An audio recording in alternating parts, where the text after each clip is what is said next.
poll question today: who will finish atop the Pacific Division? LA, Vancouver, Vegas. You can vote at Sekeres and Price on Twitter and YouTube. We will put it to our next guest from the Province and Post Media. And filling in on Canucks conversation this week for Harmon Dial, it's Patrick Johnston here with Sekeres and Price. How are you? Why don't you ask me a hard question? This is where we're going, buddy, because the Canucks are a wagon here. Points in 7 straight. They're right on Vegas's heels. They have lengthened that gap to the LA Kings and going to make it difficult for them with all those games in hand. So who are you taking? Right here, right now, December 20th. Who wins the Pacific? LA Kings. I've seen enough Such of a them. party pooper. I'll leave. What is this? The House of Positivity? What happened here? Yeah. As the construction noise goes on behind me, apologies, but no, I think that maybe that's the metaphor I'm looking for.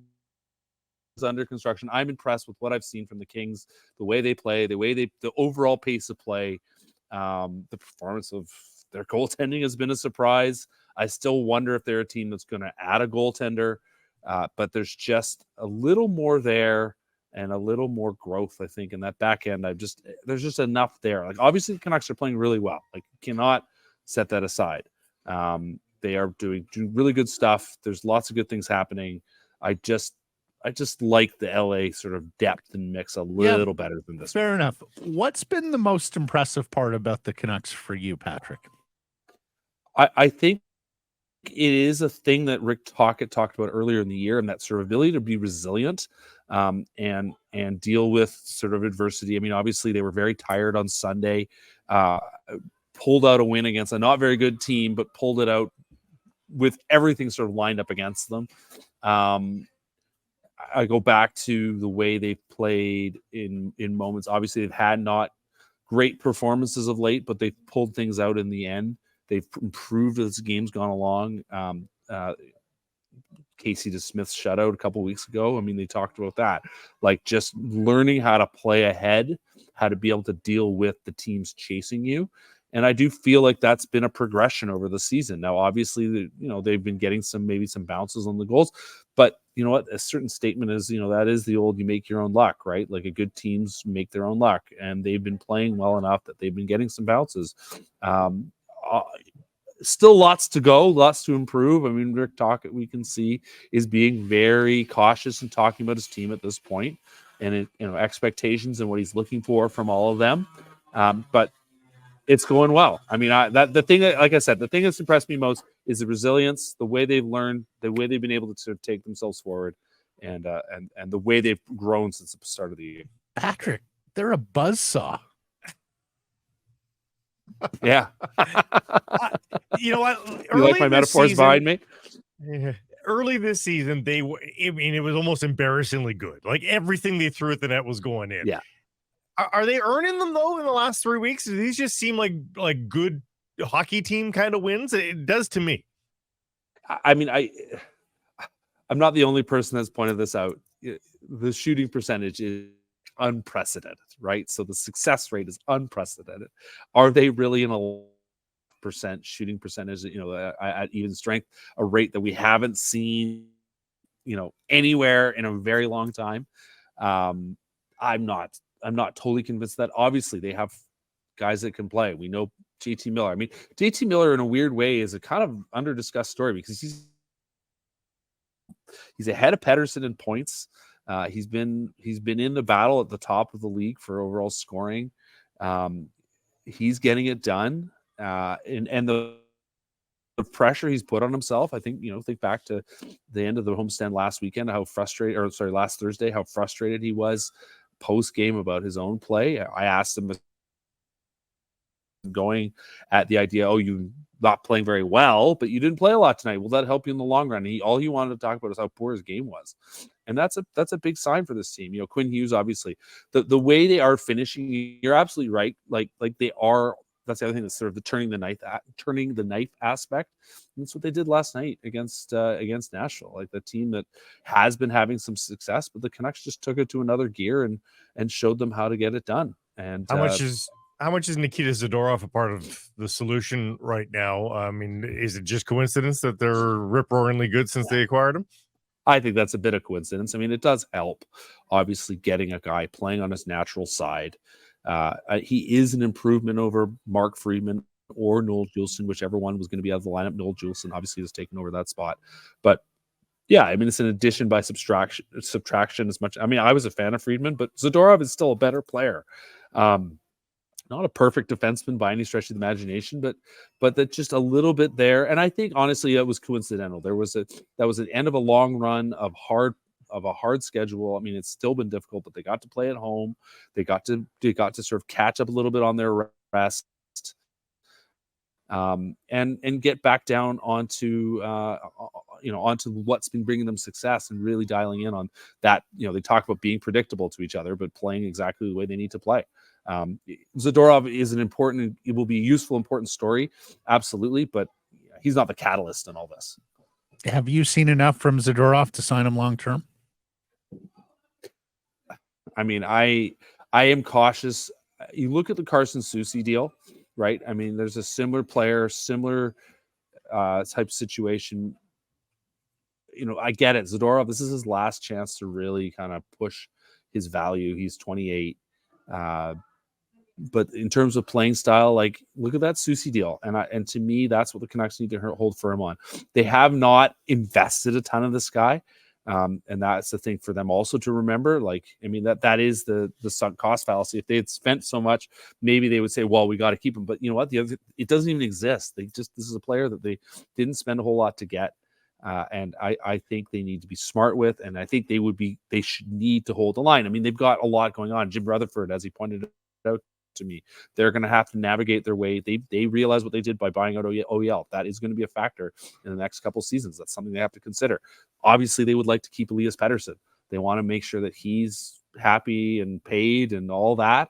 So I will not be surprised if they try to hold the line on Zadorov. Obviously, it's a player they like, and they have obviously shown, there is precedent them jumping a bit early. Look at Andrei Kuzmenko. So, but nonetheless, even with Kuzmenko, they only signed him for 2 years, right? Like, I think there's something here. We'll see how it plays out. Yeah, I think Zadorov is going to want more, as you outline his final chance really to cash in on a big NHL ticket.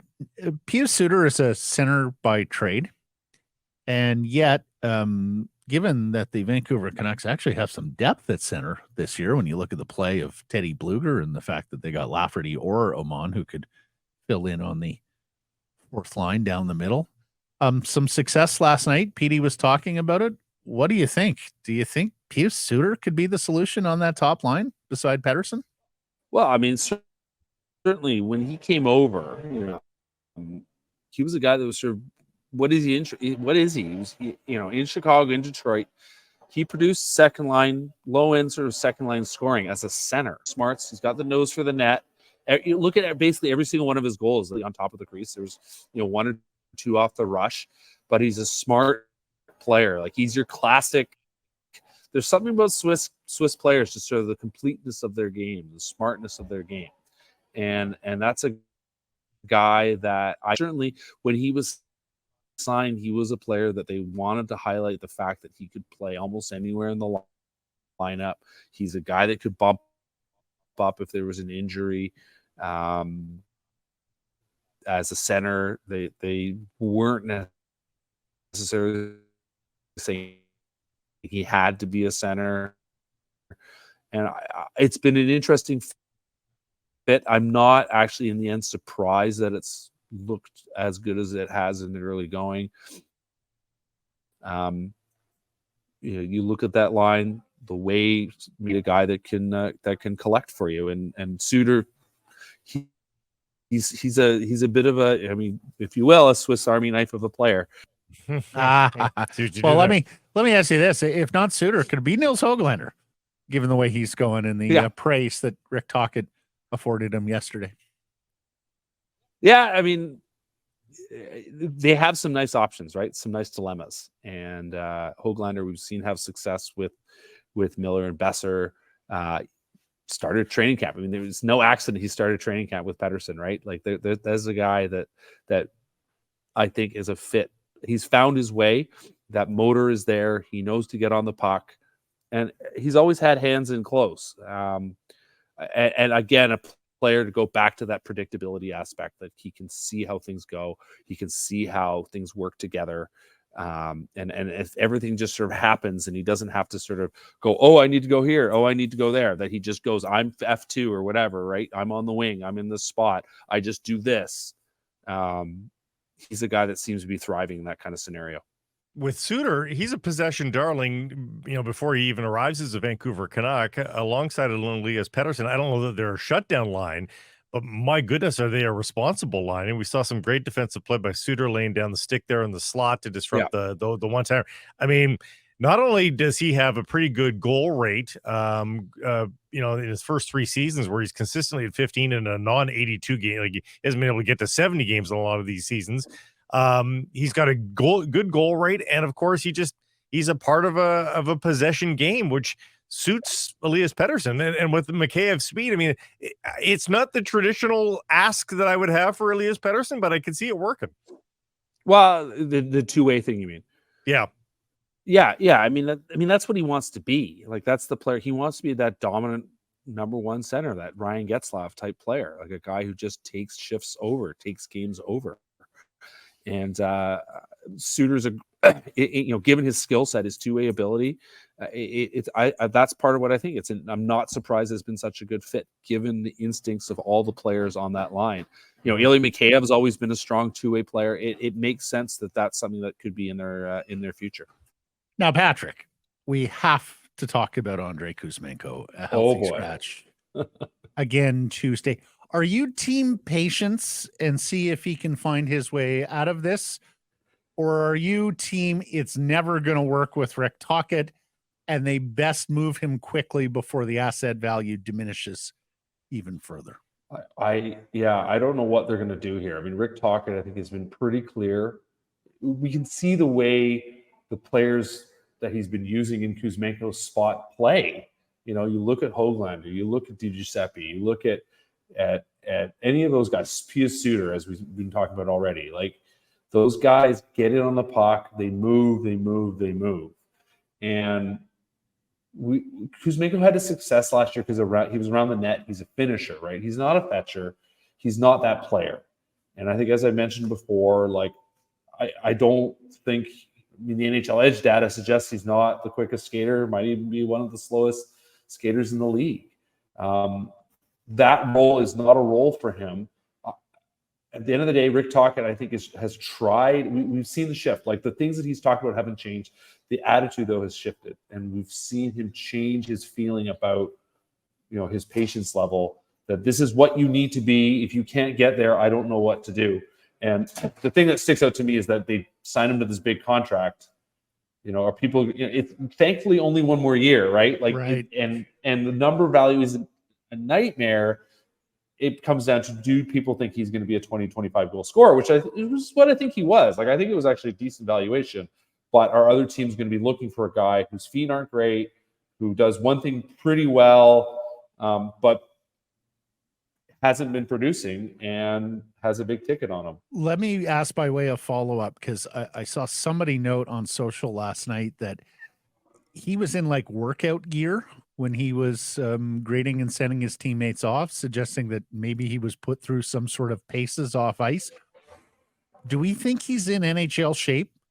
Like, his agent famously said there's a difference between KHL shape and NHL shape. Yeah. Do you think talking to the coaching staff are comfortable with the shape that he's in? Well, I mean, the Bali plan, I mean, everyone talked about the Bali plan. I have to think they would have preferred him to be here. He got himself in pretty good shape. Like, he looked physically a lot better than he did last year. But it comes back to that skating power, that skating stride. It's a punishing schedule, right? Like, this is as tough of a schedule as you will find anywhere in hockey. You're playing games every other day. You play, 82 games in the regular season. And that's a different kind of fitness. Every guy that comes out of college tells you about how different it is. Every guy that comes up from any league tells you how challenging it is. So from that standpoint, maybe he's not. I don't know. I think at the end of the day, though, it comes down to the way he plays and his instincts and how they don't terribly match all that well with the kind of game that Rick Tocchet wants them to play. Yeah. Didn't take a loss for him to come out of the lineup. Does it take a loss for him to get back in? I don't know. I think he's too good not to be useful. I still think your power play is better with him on the ice than Philip Hronek. I mean, it's just 4 forwards, 1 defenseman. There's a reason why that's become the normal setup. Philip Hronek has lots of talents, but he's not made to play on the half wall, and he's certainly not played to rotate down low. And that's what Andrei Kuzmenko does really well. So I think he still has a role to play, but what it is going to be, I think, a frustrating one for a long time, unless he starts putting the puck in the net, and then that's what makes the difference. Patrick, marvelous stuff. Typically, you're on Thursdays for us. We are off next Thursday, Right. So we will talk to you in 2024, and we look forward to your co-hosting with David Quadrelli on Canucks Conversation tomorrow. All right, Happy take New care, Year, guys. buddy. Happy holidays. Thanks for everything in 2023. Always a pleasure, guys. See you in 2024. Finning Canada is your local dealer for cat equipment built to handle work in Western Canada. Visit finning.com for a location nearest you.